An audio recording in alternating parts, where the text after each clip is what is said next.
Radio Infinita, con el auspicio de BCI Corporate and Investment Banking, banqueros comprometidos con tu negocio desde 1937, presentan Mirada Financiera. La periodista Paulina Yarur analiza los principales hechos que mueven a los mercados financieros de Chile y el mundo. ¿Cómo están? Bienvenidos. Comienza Mirada Financiera en el día de hoy con un centro puesto en la minería, un sector muy relevante para nuestro país y como hemos visto en los últimos años, en los últimos meses ha tenido un descenso importante, no solo en los grados de inversión, sino que también en los ingresos fiscales que entrega al país. Para hablar sobre la situación de la minería durante este 2016 y cuáles son las proyecciones para los próximos años, está junto a mí Joaquín Villarino, presidente ejecutivo del Consejo Minero. Joaquín, ¿cómo estás? Bienvenido. Muchas gracias. Gracias, Paulina, por la invitación. Tenemos harto que hablar, tenemos harto tema, tenemos que concentrarnos en media hora porque no solo está la situación del sector en general, sino también con leyes que le afectan, del royalty minero, que durante las últimas semanas ha estado dentro de la coyuntura, ¿no es cierto?, dentro de lo que son el análisis de la prensa, y no solo significa el aporte que puede hacer el royalty minero,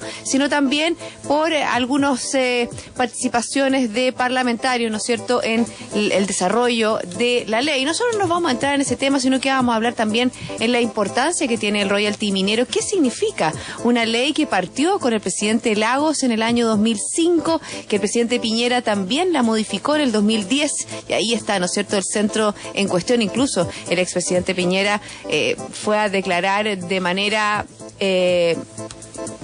sin que se le solicitara, y él mismo habló y defendió este royalty minero, una ley que lo que quería en ese minuto era tener más recursos para la reconstrucción de nuestro país. Efectivamente. Mira, el royalty minero en general está establecido en los países en que la explotación de los recursos naturales es relevante, y Chile no ha estado ajeno a ello. El primero presidente que decidió establecer este gravamen fue el presidente Lagos, en esa época con la idea de generar un fondo para innovación. Nos hubiera gustado conocer, digamos, cuáles fueron los resultados de ese fondo de innovación. O sea, no se rindió mucha cuenta, en definitiva, a qué se dedicaron los recursos. Y luego la reconstrucción, bueno, como tú sabes, el dinero es fungible, uno nunca lo sabe, pero Chile en esto parece que llevó adelante una buena labor a la reconstrucción del país.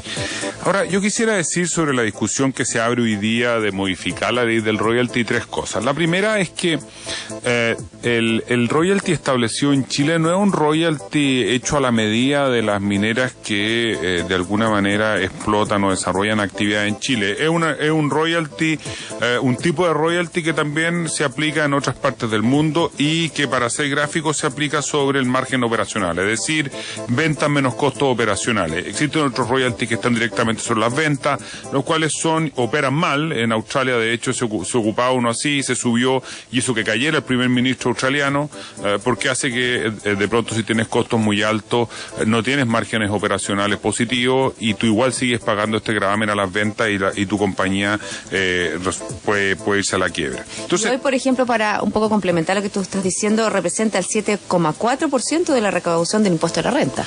Sí, pero lo que es importante es que entrar en una revisión del royalty es innecesario por varias cosas. Uno, la discusión se produce por uno o dos mails que existen entre algún gerente de una compañía minera que no forma parte del Consejo Minero, pero da lo mismo, y un ex senador de la República. Pero la verdad es que ese mail lo que propone es una fórmula absolutamente sensata, una fórmula que se aplica en otras partes del mundo. Es decir, no es un royalty hecho a la medida, es un royalty que ha funcionado, que ha permitido al fisco recaudar miles de millones de dólares y que de alguna manera vino a darle una cierta estabilidad después que ya se había establecido un royalty algunos años anteriores.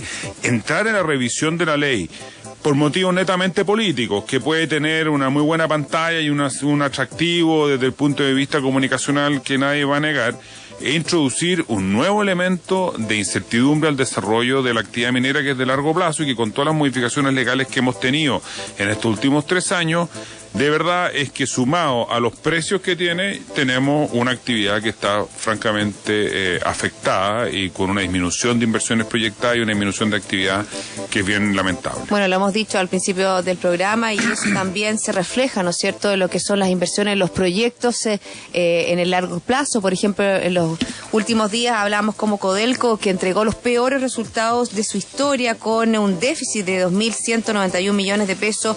La verdad que solo 3 de las 8 divisiones tuvieron un saldo positivo. Eso es un dato.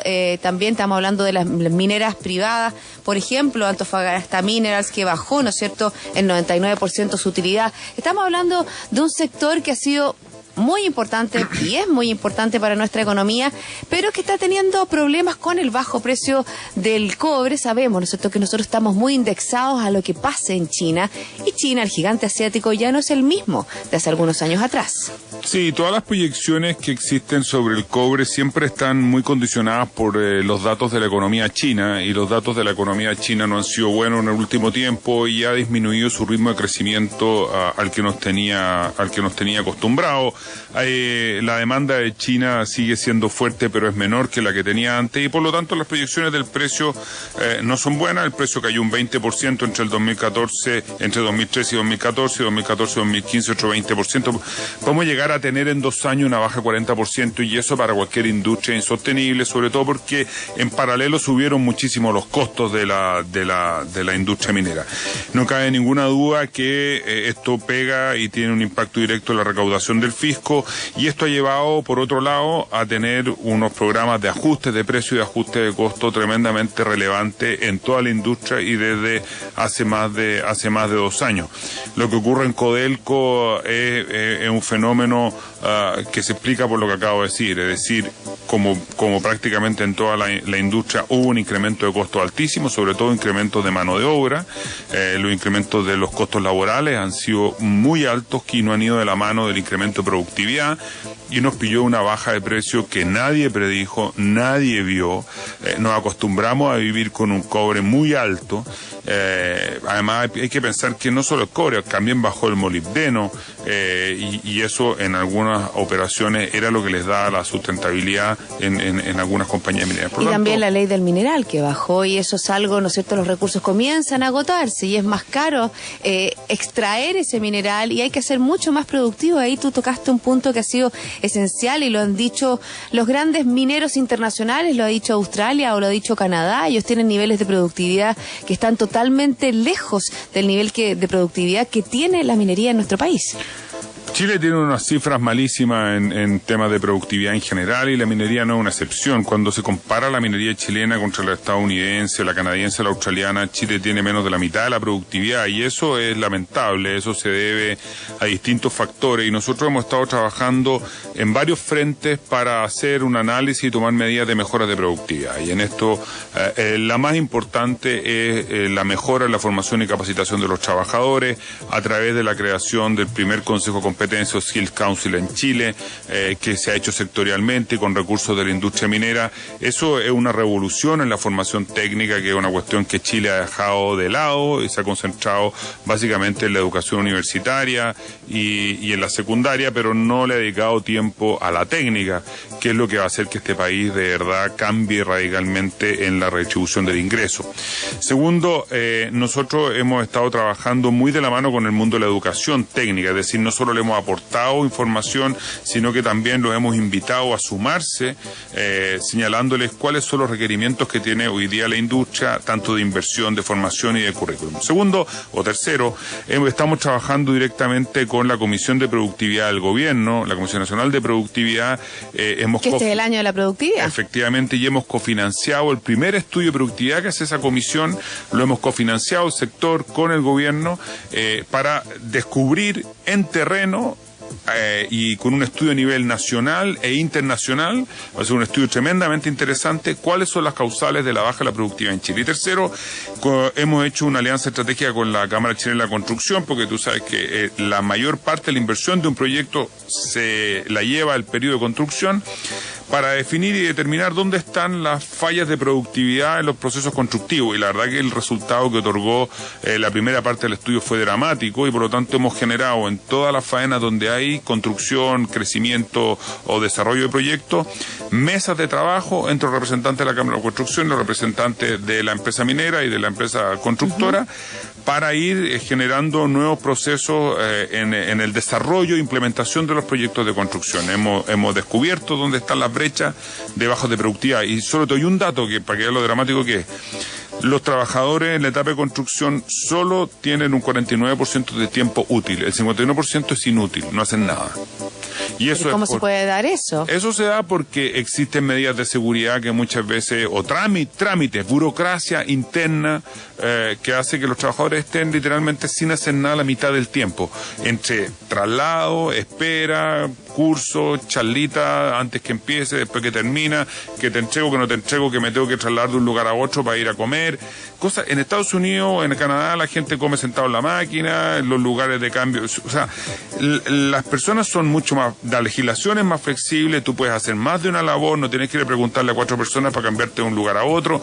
Es decir, hay una serie de cuestiones operacionales que también van muy de la mano con la legislación laboral. Bueno, Ojo. eso es lo que vamos a tocar. Estoy conversando con Joaquín Villarino, presidente ejecutivo del Consejo Minero. Has dado en el otro tema, que no es cierto, en el otro gran tema que vamos a conversar en el día de hoy, y que tiene que ver con la reforma laboral. Si bien el sector minería es un sector altamente sindicalizado, yo creo que es una reforma que no va en pos de flexibilizar, sino que va en pos de rigidizar.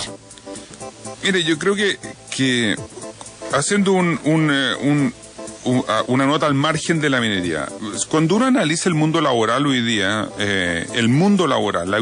la visión global, ve que la gente quiere otras cosas de las que quería tradicionalmente. Es decir, quiere más tiempo libre, quiere más flexibilidad, las mujeres quieren trabajar mediodía, en la mañana o en la tarde, los jóvenes quieren tiempo para viajar, la fidelidad y lealtad a quedarse en un mismo proyecto, que era lo que se hacía antiguamente, que incluso los hijos trabajaran en la misma industria del padre, es impensable. La gente rota, salta de un lugar a otro. Hoy día todos los sistemas de comunicación nos permiten trabajar en el tablet, en el PC, en el teléfono, todo eso. Es otra generación, claro, es otra forma de trabajar. Y por lo tanto, una legislación que se hizo en los años 80, o sea, estamos hablando hace 35 años, lo que requiere adecuarse a los tiempos modernos, es decir, bueno, en el siglo XXI, ¿cuál es el trabajador que queremos? Un gallo con inventiva, con creatividad, con libertad, que aporta, ¿Y qué es lo que hacemos nosotros? Nosotros lo que hacemos es establecer principios de legislación laboral de los años 60. Entonces, es la respuesta más absurda y torpe que se le puede dar al Chile del futuro. Son respuestas del Chile del pasado. ¿Y a ustedes cómo los afecta como sector? Miren, nos afecta desde un punto de vista absolutamente sencillo, y es que cuando tú obligas a la gente a asociarse, si la gente ya no se quiere ni casar, digamos, la gente convive por un rato, eso es un problema muchas veces, pero lo que estoy diciendo es que nadie busca vínculos permanentes. ¿Por qué te van a obligar a sindicalizarte? La gente, fíjate tú, las personas se unen de manera transversal, con independencia de su ideología, por causas comunes. Y tú ves gente de derecha, de centro, de izquierda, que está unida para apoyar o estar en contra, por ejemplo, una ley de aborto, para estar a favor o en contra de una central hidroeléctrica, para estar a favor o en contra de una central a carbón. Gente absolutamente transversal. Y una vez que logran su objetivo, ¡pum!, desaparece el grupo. Ya no le interesa más, lograron el objetivo. En las negociaciones colectivas, le interesa a la gente pertenecer a un sindicato, pagar cuotas, estar unidos permanentemente, tener elección. En la mayoría de los casos no le interesa mucho. Le interesa unirse circunstancialmente para obtener un determinado beneficio. Y por eso la negociación libre, no reglada, es mucho más lógica que la reglada obligatoria. En la industria minera es verdad, existe una tradición de muchísimos años, con mucha experiencia, donde se ha generado sindicatos fuertes, pero hay un porcentaje de trabajadores que no se quiso sindicalizar, y esos trabajadores ahora, para que tengan los beneficios que antes obtenían sin necesidad de pertenecer a un sindicato, los obliga a meterse a un sindicato. Les limita su libertad, de estar o no estar. Su libertad, y eso al final puedo entrar en el detalle, y si quiere analizamos cada una de las normas, pero a lo que voy es que es una reforma que va contra la libertad de las personas, y eso es lo chocante. que estamos generando una legislación que te amarra, que te ata, que te rigidiza, cuando el mundo lo que quiere no son amarras, quiere libertad y quiere flexibilidad. Bueno, y eso es lo que me parece más contraproducente de esto. Hablando de libertad y también hablando de la industria, yo creo que es importante también saber cómo nos miran a nosotros a nivel internacional. Hace algunas semanas sé que estuviste en una reunión muy importante en Canadá, Joaquín. Vamos a hablar de ese y otros temas, pero antes vamos a hacer una pausa. Estoy conversando con Joaquín Villarino, presidente ejecutivo del Consejo Minero, sobre un tema relevante: cómo está la minería en este 2016 en nuestro país. Pausa y ya volvemos.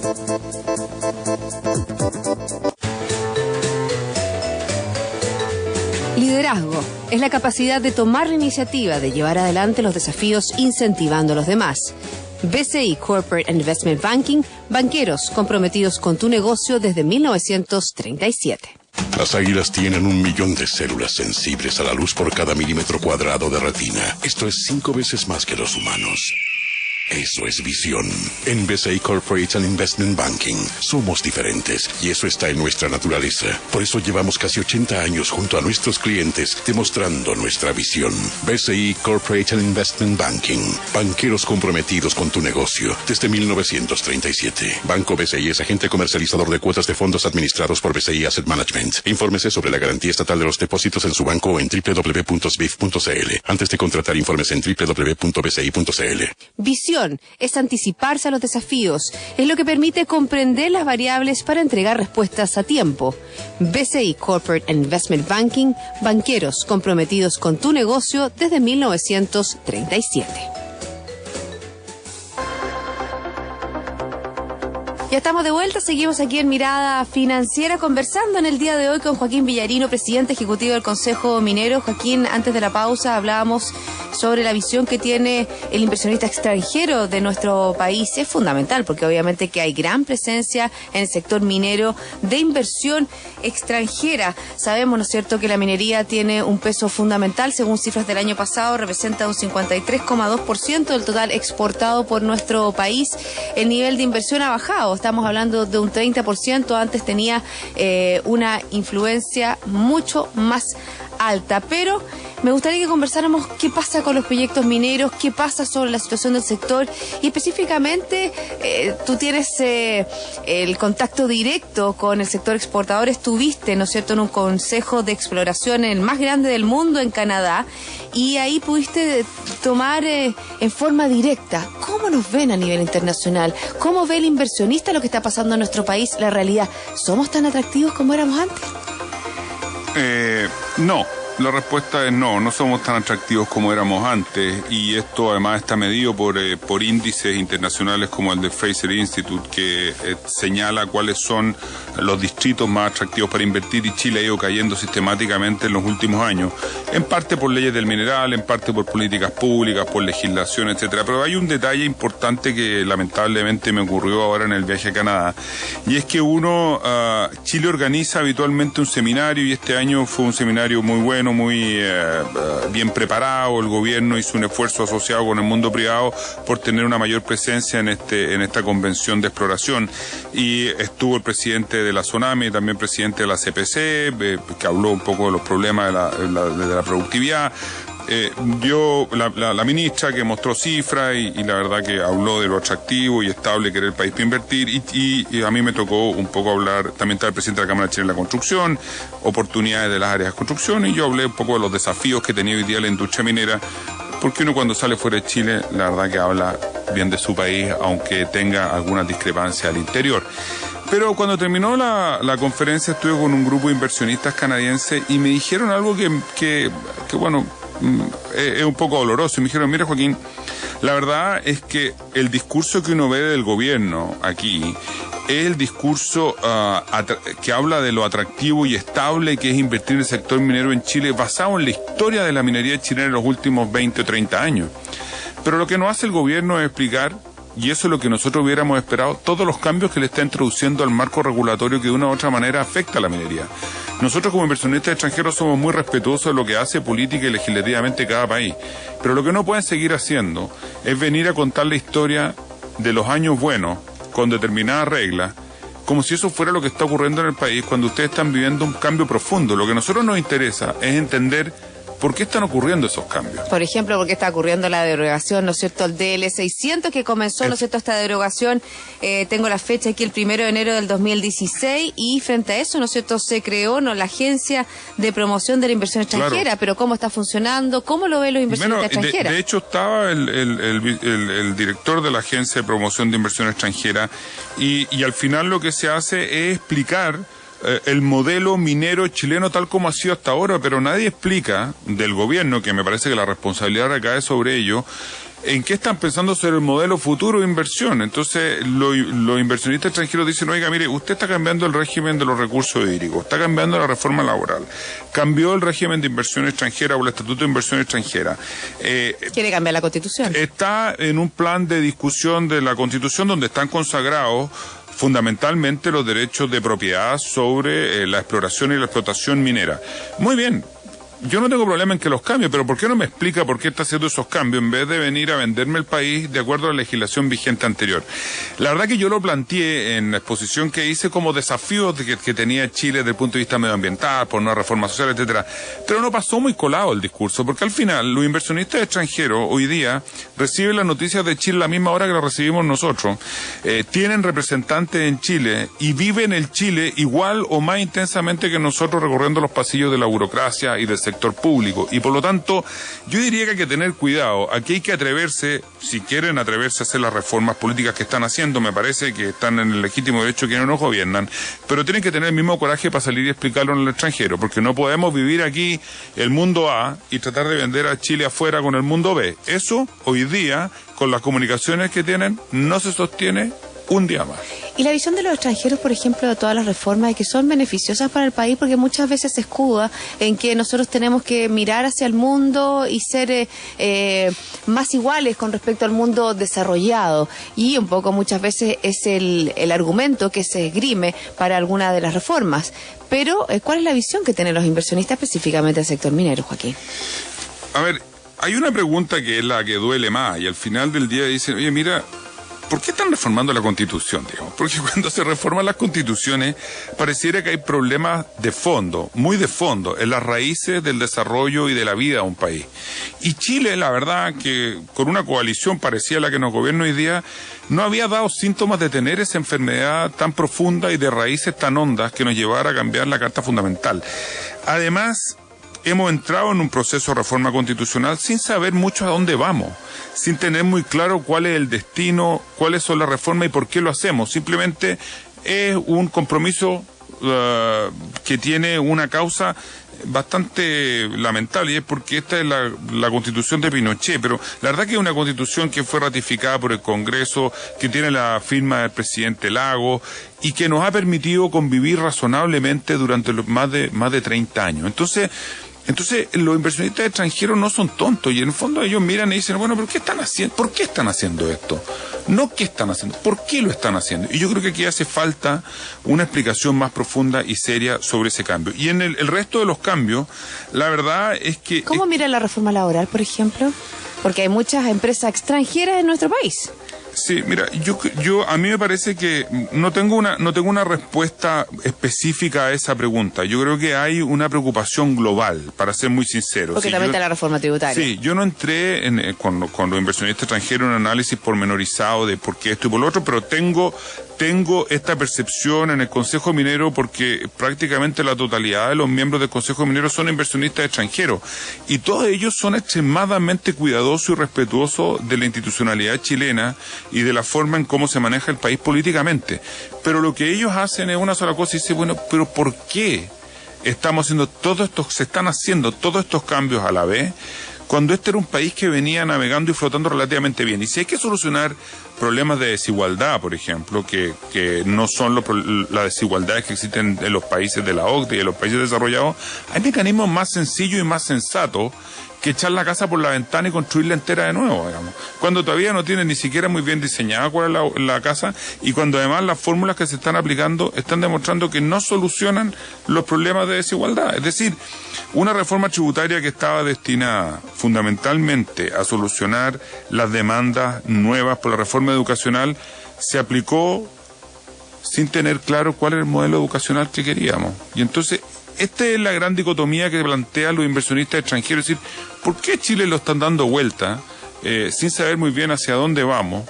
Si este era un país que funcionaba bastante bien. De hecho, cuando uno mira en esta misma exposición, para no alejarme de exploración, se encuentra con Ecuador. Hay un discurso de Correa, del presidente Correa, perdón, para ser respetuoso, del presidente Correa en la inauguración de un yacimiento minero, en que habla de la importancia de desarrollar la actividad minera, que te deja realmente muy sorprendido, porque es una persona que dice, mire, a mí no me gustaba la minería, pero me gusta menos la pobreza. Esas son sus palabras en el discurso del presidente Correa, que no es totalmente lógico y también sensato, porque si uno ve, por supuesto que él prefiere que su país, ¿no es cierto?, mejore, que haya menos desigualdad. Joaquín, pero déjame terminar con una cosa, y uno ve que Ecuador, Colombia, Perú, que son países que están desarrollando minería, están imitando el modelo chileno, que nosotros estamos abandonando. O sea, Chile era el modelo para el desarrollo y Chile lo abandona. Es una cosa que me cuesta entender. Bueno, hablemos un poco de la situación y cómo se viene, cuál es la proyección, porque yo creo que estamos, ¿no es cierto?, en un minuto en que hay una desaceleración, hay que decirlo. Pero a lo mejor es el minuto, como dices tú, de limpiar la grasa, que muchas veces se generan oportunidades. Tú decías, hablábamos del precio del cobre y que Chile no fue capaz de generar mayor productividad con una bonanza en el precio, en un super ciclo del cobre. Ahora estamos en otra etapa. Ahora obviamente que vemos cómo las mineras están, y todas las empresas en general, no solo la minería, está reduciendo sus costos, está habiendo un ajuste, está intentando sacar la grasa de más que le impide, ¿no es cierto?, con precios ya menores, porque es un estándar. Sabemos de la alta volatilidad que tiene el precio del cobre, pero sabemos que ya no vamos a tener los valores de antes.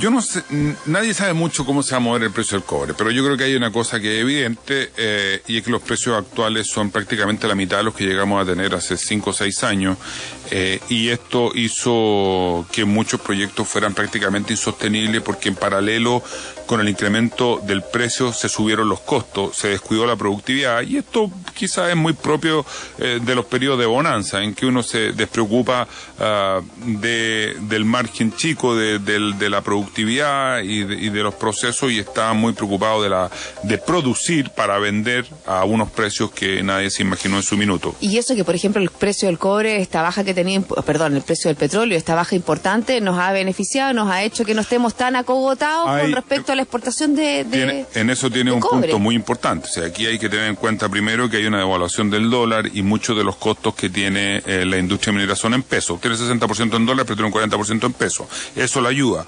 La baja del precio del petróleo es otro tema que ha permitido que la industria no pierda tanta competitividad. Tercero, había una baja en los costos de la energía, que en algún minuto estaban altísimos, eran prácticamente el doble de nuestros directos competidores. No cabe duda que tenemos algunos elementos que son fruto del azar o de los mercados internacionales, de la suerte, y en el tema energético hay que reconocerle un punto al gobierno y al ministro de Energía, que yo creo que algunas cosas las ha hecho, y varias cosas las ha hecho bastante bien. Entonces, por un lado, tenemos una industria que frente a unos bajos precios ha tenido algunos elementos que han evolucionado a su favor, y por otro lado, durante los últimos 2 años, como se dio cuenta que los precios empezaban a caer, ha iniciado procesos de ajuste de costos muy relevantes, y esto lamentablemente ha tenido un impacto en el empleo. En los últimos 3 años, 4 años hemos perdido casi 44.000 puestos de trabajo en la industria minera, más o menos de 250 o 155.000 hemos pasado a 210.000, 108.000 puestos de trabajo. Y eso es muy duro, muy fuerte, y se resiente mucho, y sobre todo esto se nota mucho en las regiones mineras. Exactamente, vemos, ¿no es cierto?, cómo Antofagasta, que floreció de una manera muy importante, tuvo un desarrollo, se ha visto un poco resentida, lo vemos, ¿no es cierto?, cuando uno analiza el PIB regional, ahí se analiza de esta región que era pero número 1, y que ahora está bajando su participación dentro de lo que es el PIB regional. Efectivamente, y eso te pasa también con Atacama, Copiapó.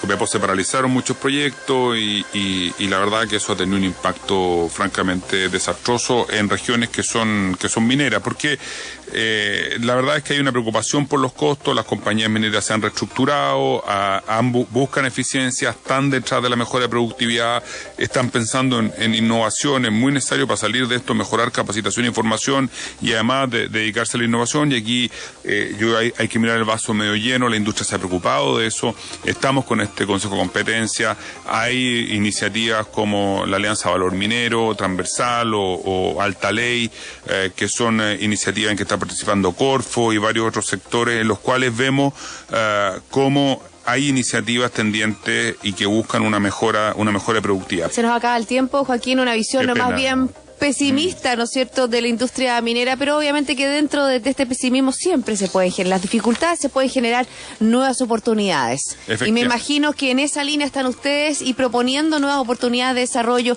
En 3 palabras, ¿cuáles serían estas nuevas oportunidades que se pueden abrir?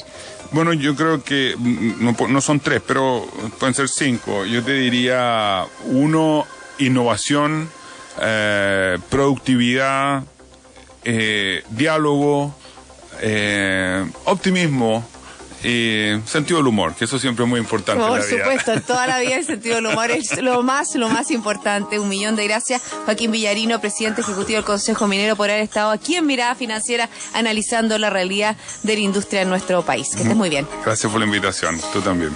Y a todos ustedes, sigan en compañía de Radio Infinita.